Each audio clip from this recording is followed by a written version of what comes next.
हाय दोस्तों, आज से हम स्टार्ट करने वाले हैं EGS template engine. Template engine बहुत तरीके से लिखा जा सकता है, जिसमें से मोस्ट फेमस तरीका है ईजीएस। ईजीएस एक पावरफुल वे है to render dynamic HTML pages using Node JS plus Express JS. तो आपको अगर सर्वर साइड रेंडरिंग करनी है या फिर एचटीएमएल का कोई कोड है जो आपको डिस्प्ले कराना है, तो आपको टेम्पलेट इंजन्स की ज़रूरत पड़ेगी। और टेम्पलेट इंजन में ईजीएस बहुत फेमस टेम्पलेट इंजन है। ईजीएस पे जाने से पहले मैं आपको नॉर्मल सा ओवरव्यू देता हूँ कि टेम्पलेट इंजन क्या होता है। टेम्पलेट इंजन एक बेसिकली एक ब्रिज होता है जो बैक एंड और फ्रंट एंड के बीच में होता है। नॉर्मली जो होती हैं एचटीएमएल वो स्टैटिक होती हैं, ये आप सभी को पता है। उसमें हम डायरेक्टली डेटा चेंज नहीं कर सकते, वो स्टैटिक होती है। अगर पूरा करना है तो अलग से करना पड़ेगा, हर चीज़ स्टैटिकली चेंज करनी पड़ेगी। बट टेम्पलेट इंजन अलाउ करता है जावास्क्रिप्ट के वेरिएबल, लूप्स, कंडीशन, इन सब को भी यूज़ करने का एचटीएमएल में आप यूज़ कर सकते हो एचटीएमएल के अंदर with the help of EGS. तो ईजीएस का मतलब ये है कि जावास्क्रिप्ट की जितनी भी फंक्शनलिटी है वो आप एचटीएमएल में यूज़ कर पाओ, उसके लिए टेम्पलेट इंजन यूज़ होता है। और टेम्पलेट इंजन में भी ईजीएस यूज़ होता है। तो ठीक है, अभी मैं आपको बता देता हूँ कि ईजीएस के सिवा भी और भी टेम्पलेट इंजन होते हैं। जैसे आप सर्च करोगे टेम्पलेट इंजन इन नोड.जेएस तो आपको बहुत सारे टेम्पलेट इंजन दिख जाएंगे। देखो, इसके थोड़ा सा नीचे आओगे, पॉपुलर टेम्पलेट इंजन इन नोड.जेएस। पहला इंजन आता है ईजीएस, जिसके फुल फॉर्म होती है एम्बेडेड जावास्क्रिप्ट। दूसरा है हैंडल बार। तीसरा पग। पग को पहले हम जेड भी बोलते थे, ये भी काफ़ी यूज़ होता था पहले, बट अब जो यूज़ हो रहा है, जो मोस्ट फेमस है, वो यही है। और देखो, एक होता है ननजंक्स, एक मुस्टेज और होता है। ये सारे कुछ एक टेम्पलेट इंजन होते हैं जो सर्वर साइड रेंडरिंग के लिए काम आते हैं। वैसे तो क्लाइंट साइड रेंडरिंग के लिए भी बहुत सारे फ्रेमवर्क लाइब्रेरी होती हैं, रिएक्ट हो गया, एंगुलर हो गया, ये सब चीज़ हो गई। पर ईजीएस जो है ना, ये बहुत सिंपल तरीका है और ईजिली इम्प्लीमेंट हो सकता है अपने बैकएंड से। तो हम ज़्यादातर जो बैकएंड डेवलपर होता है जिसको फ्रंट एंड नहीं आता, तो वो ईजीएस का नॉर्मली यूज़ करता है। और ईजीएस का नॉर्मल फ्रंट एंड वाले भी यूज़ कर लेते हैं, क्योंकि बहुत लाइट वेट है और ईजिली अपना बैकएंड का कोड हम टेस्ट कर पाएंगे इस पे। तो इसलिए ईजीएस में आज आपको पढ़ाने वाला हूँ अच्छे से। ईजीएस के 2-4 लेक्चर लूँगा जो आपको ईजीएस में कोई कन्फ्यूज़न ना हो। तो ईजीएस में आपको कोई यही पूछे तो एग्जाम्पल के थ्रू यही समझाना है आपको। एचटीएमएल एक स्टैटिक कंटेंट होता है और टेम्पलेट इंजन एक डायनेमिक कंटेंट होता है जो फ्रॉम सर्वर से हैंडल होता है। मतलब अगर बैकएंड से यूज़र का नाम आता है तो ईजीएस में हम percentage is equal to name percentage लिख कर डायरेक्टली एचटीएमएल में प्रिंट करा सकते हैं। तो ये चलो, ये जो फॉर्मेट जो मैंने अभी बोला, percentage is equal to name is equal to percentage, ये फॉर्मेट मैं आपको प्रैक्टिकली भी सिखाऊंगा। बट नॉर्मल आपको समझाने के लिए थोड़ा थ्योरेटिकल मेरे को बताना पड़ा कि ईजीएस इस तरीके से हम यूज़ कर सकते हैं डायनेमिकली। अब सेकंड पॉइंट पे आते हैं, what is EGS and why it is use. देखो, ईजीएस की फुल फॉर्म आप सभी को मैंने अभी बता दी है, एम्बेडेड जावास्क्रिप्ट। ये एक लाइट वेट और easy to use template engine है जो नोड.जेएस प्लस एक्सप्रेस.जेएस एप्लीकेशन के लिए यूज होता है। तो इसमें आपको सवाल होता होगा वाई ईजीएस, क्योंकि एचटीएमएल में जावास्क्रिप्ट लिखने की ये फैसिलिटी देता है।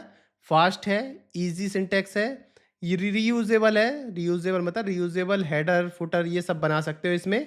और ये एमवीसी आर्किटेक्चर फॉलो करता है। एमवीसी आर्किटेक्चर मैं आपको डिटेल में समझाने वाला हूँ नेक्स्ट लेक्चर में। अभी समझ लो, ये एक आर्किटेक्चर फॉलो करता है, model view controller architecture follow करता है, जो इसमें परफेक्टली फिट भी होता है। एक्सप्रेस.जेएस सेटअप मैं ऑलरेडी आपको समझा चुका हूँ, फिर भी आपको दिखा देता हूँ। एक्सप्रेस.जेएस आप लिखोगे तो देखो, ये साइड पहली साइड जो ओपन होगी, इस तरह से देखो सेटअप कर सकते हैं। npm install express. सेव लिखना है तो पूरे सिस्टम में सेव हो जाएगा, अदरवाइज इतना भी लिखोगे तो आपके प्रोजेक्ट में ये सेटअप हो जाएगा। तो एक्सप्रेस.जेएस को सेटअप इस तरीके से कर सकते हैं।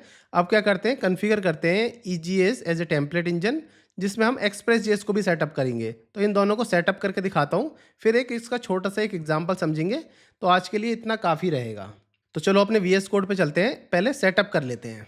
अब इसके अंदर देखो कुछ नहीं है, इसके अंदर पहले मैं टाइप लिख देता हूँ, क्योंकि मुझे मॉड्यूल अप्रोच यूज़ करनी है। तो मैं मॉड्यूल लिख देता हूँ इधर, इतना इतना मैंने लिख लिया। अभी इसके नीचे देखो डिपेंडेंसी भी नहीं है, तो मतलब अभी इसके अंदर एक्सप्रेस.जेएस नहीं है, ना ही इसमें ईजीएस है। तो इन दोनों को इंस्टॉल करते हैं। तो ईजीएस को इंस्टॉल करने के लिए आपको क्या करना है, तो यहाँ पे आप लिखोगे ईजेएस इंस्टॉल। ईजीएस इंस्टॉल लिखोगे तो आपको देखो इस तरह से दिखेगा। पहला ये ईजीएस, जो इसकी नॉर्मल एक लाइब्रेरी है, तो इसमें गेट स्टार्टेड पे जाना। तो इसमें देखो ये बता देगा npm इंस्टॉल ईजीएस लिखोगे तो ईजीएस इंस्टॉल हो जाएगा। चलो पहले इसको कॉपी कर लेते हैं। जो इसकी साइट है ऑफिशियल साइट्स egs.co, इसी ने हमें बता दिया कि इस तरह से आप इसको इंस्टॉल कर सकते हो। मैंने कॉपी कर लिया और अपने VS कोड पे जाते हैं और यहाँ पे इतना लिख देते हैं npm install egs और एंटर कर देते हैं। तो जैसे आप एंटर करोगे तो डिपेंडेंसी में देखो आपका egs इंस्टॉल हो जाएगा। egs तो इंस्टॉल हो गया, अब अपना express.js भी इंस्टॉल कर लेते हैं। तो npm install express सिंपल इतना लिखेंगे तो ये भी इंस्टॉल हो जाएगा। तो यहाँ देखोगे आप express.js भी इंस्टॉल हो गया, egs भी इंस्टॉल हो गया। तो दोनों को इंस्टॉल करना बहुत सिंपल था, ईजिली आपने इंस्टॉल कर लिया। अब देखो नेक्स्ट पे आते हैं, इसको कट कर देता हूँ। अब कॉन्फ़िगर कर लेते हैं EGS as a template engine, फिर उसके बाद रेंडर करना दिखाऊंगा मैं आपको, स्टैटिक डाटा भी और डायनेमिक डाटा भी आज के इस लेक्चर में। इतना करने के बाद अपना एक यहाँ पे नॉर्मल index.js में जाते हैं और यहाँ पे अपना एक्सप्रेस को इंपोर्ट कर लेते हैं। तो लिखते हैं इंपोर्ट एक्सप्रेस फ्रॉम एक्सप्रेस, इस तरह से एक्सप्रेस को इंपोर्ट कर सकते हैं आप। और यहाँ पे लिखते हैं कॉन्स्ट ऐप के अंदर एक्सप्रेस एज ए ऑब्जेक्ट आप स्टोर कर सकते हैं। ये सब ऑलरेडी आपको आता है। अब चाहो तो एक पोर्ट भी डिफाइन कर सकते हो कि इस पोर्ट पे मेरी एप्लीकेशन चले, ठीक है, इतना आपको ऑलरेडी आता है। अब अपना सेट कर देते हैं EGS as a template engine. तो यहाँ पे इसमें फॉर्मेट भी लिख देता हूँ, set EGS as a template engine. तो इस तरीके से मैंने आपको कमेंट भी लिख दिया है कि आपको पता रहे कि मैं यहाँ क्या कर रहा हूँ। तो सेट से मतलब है तो लिखेंगे ऐप डॉट सेट।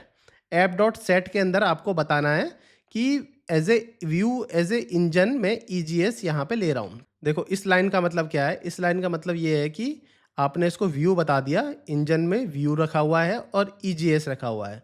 तो इसका मतलब ये है कि एक्सप्रेस जो ऑटोमेटिकली व्यू फोल्डर बनेगा ना, उसमें .egs फाइल ये ढूंढेगा। ये .egs फाइल व्यू के अंदर ढूंढेगा, व्यूज़ के अंदर जो आप इंजन बना रहे हो।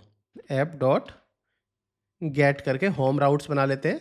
इसमें सिंपल लिख देता हूँ मैं इतना, इसमें लिख देते हैं देखो इंडेक्स करा और इंडेक्स करके मैंने नॉर्मल लिख लिया टेक्स्ट में हेलो फ्रॉम EGS, ठीक है, सिंपल सा।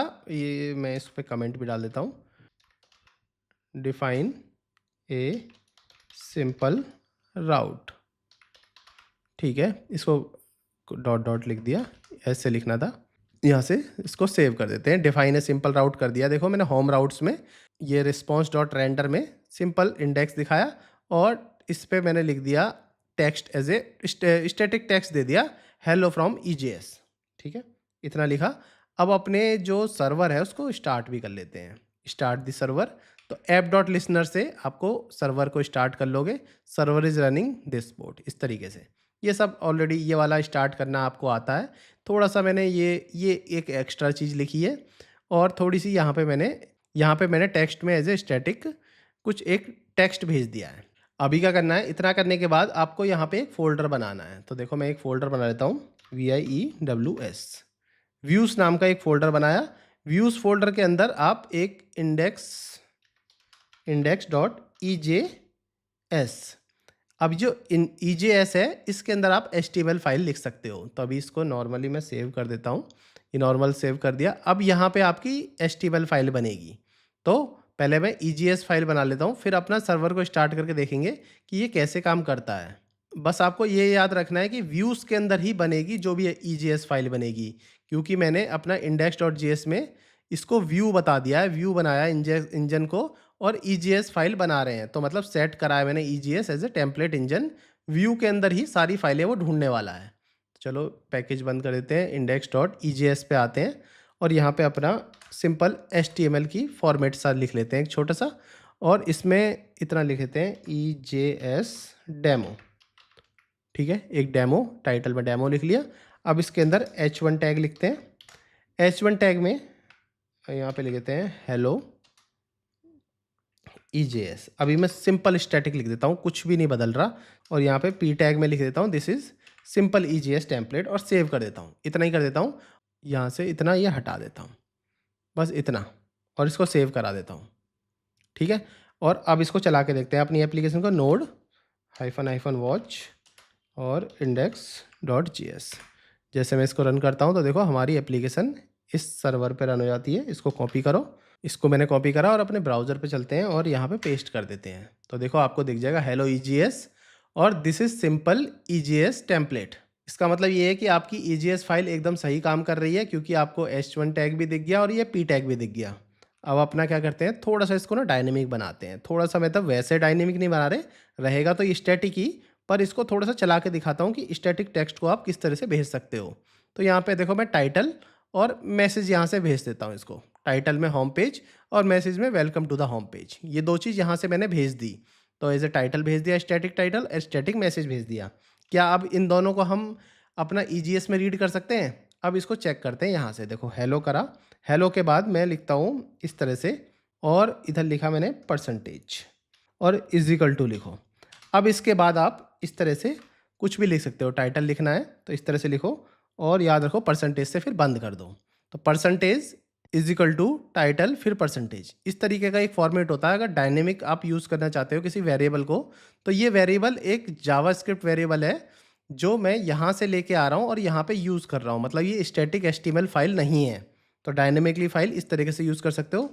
एक पी टैग और बनाओ, कोई बात नहीं, मैं एक पी टैग और बनाता हूँ। इसके अंदर भी सिंपल ऐसे लिखता हूँ, और यहाँ पे लिखता हूँ परसेंटेज 2 बार, और यहाँ इज इक्वल टू लिखता हूँ। अब क्या है, यहाँ से आप मैसेज दिखाना चाहते हो तो मैसेज को ऐसे कॉपी करो और मैसेज को यहाँ पेस्ट कर सकते हो इस तरीके से।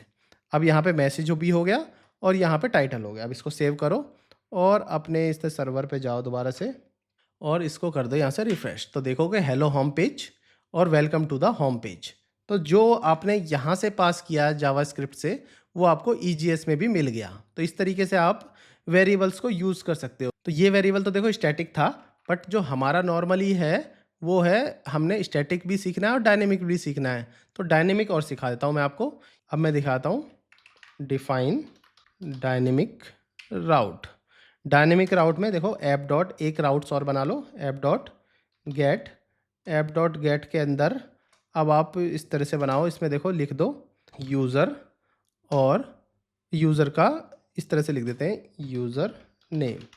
यूज़र इतना लिखने के बाद देखो मैंने एक यूज़र करके एक राउट्स बनाया है। उसके बाद user name as a query params में उठाने वाला हूँ। तो रिक्वेस्ट रिस्पॉन्स से मैं उठा लूँगा। एक पहले कॉन्स्ट लिखता हूँ, इसमें यूज़र नेम लिख देता हूँ। यूज़र नेम मैं उठा रहा हूँ request dot params dot user name से। इसका मतलब मैं क्वेरी पैरम से यूज़र नेम उठा रहा हूँ और इसमें असाइन कर रहा हूँ। तो अब क्या करते हैं, response dot render. Response dot render index में ही कर लेता हूँ। इंडेक्स में ही कर लिया, और इंडेक्स के अंदर मैं सिंपल लिख देता हूँ टाइटल में यूज़र पेज और मैसेज में वेलकम यूज़र, इस तरह से। इसको अभी के लिए मैं कमेंट कर देता हूँ, जो आपको थोड़ा सा डिटेल में समझा सकूँ। इसको मैंने कमेंट कर दिया। यहाँ से मैंने टाइटल और मैसेज दे दिया। तो मैसेज में आपको मिलेगा यूज़र नेम, और यूज़र नेम भी मिलेगा आपको क्वेरी पैरम से, और टाइटल में यूज़र पेज मिल जाएगा, सिंपल यूज़र पेज जो होता है। तो इस तरह से मैंने ये इंडेक्स में ही यूज़ कर लिया है। तो मतलब इंडेक्स डॉट ईजीएस में ही काम आ जाएगा। तो यहाँ पे जाके देखोगे तो यहाँ पे आपको टाइटल भी है और यहाँ पे आपको मैसेज भी है। मैसेज जो होगा वेलकम करके मिलेगा आपको। यहाँ से मैं सेव करता हूँ, अपने ब्राउज़र पे जाते हैं, और पहले मैं इतना ही रिफ्रेश करके दिखाता हूँ। कुछ नहीं मिलने वाला, क्योंकि ये राउट्स मैंने हटा दिया है। तो मैं अब यूज़र राउट्स पे हूँ। तो यूज़र में भी एस नहीं लगा है, सिंपल यूज़र है, सिंपल यूज़र इतना। तो अभी भी कुछ नहीं मिलेगा जब तक आप इसको क्वेरी पैरम नहीं दोगे। तो मैं अब इसको क्वेरी पैरम देता हूँ, अपना नाम लिख देता हूँ मोहित, और एंटर करता हूँ। तो अब देखो अब आपको मिलेगा हेलो यूज़र पेज, वेलकम मोहित। अब जो ये मोहित आया है ना, ये डायनेमिकली आया है आपके यूआरएल से। मोहित की जगह मैं नितिन करके दिखाता हूँ। जैसे मोहित की जगह नितिन करता हूँ तो देखो वेलकम नितिन आ जाता है, और हेलो यूज़र पेज आपको स्टैटिक मिला है, और वेलकम नितिन डायनेमिकली मिला है आपके क्वेरी पैरम से। मैंने उठाया, देखो request dot query dot user name से ये यूज़र नेम उठाया है। और टाइटल जो था यूज़र पेज, वो टाइटल तो मैंने यहाँ से पास किया था, पर था ये भी जावास्क्रिप्ट का फाइल और था ये भी जावास्क्रिप्ट की फाइल। ये डायनेमिकली राउट था और ये स्टैटिक राउट था। इस तरीके से समझ लो। तो इस तरह से हम ईजीएस का यूज़ करके एचटीएमएल में जावास्क्रिप्ट की फंक्शनैलिटी को यूज़ कर सकते हैं और रियल टाइम डेटा को एचटीएमएल के अंदर इंजेक्ट करा सकते हैं। तो आई होप आपको अच्छे से समझ आ गया होगा कि ईजीएस टेम्पलेट इंजन क्या होता है, इसकी क्यों ज़रूरत पड़ती है सर्वर साइड रेंडरिंग में। तो अगर कोई इशू आ रहा हो, अगर कोई और प्रॉब्लम आ रही है, तो मुझे आप कमेंट बॉक्स में लिख सकते हैं। मैं आपको वहाँ से सॉल्यूशन प्रोवाइड करा दूंगा। अभी के लिए इतना ही, फिर मिलते हैं नेक्स्ट लेक्चर में। तब तक के लिए थैंक्स फॉर ज्वाइनिंग।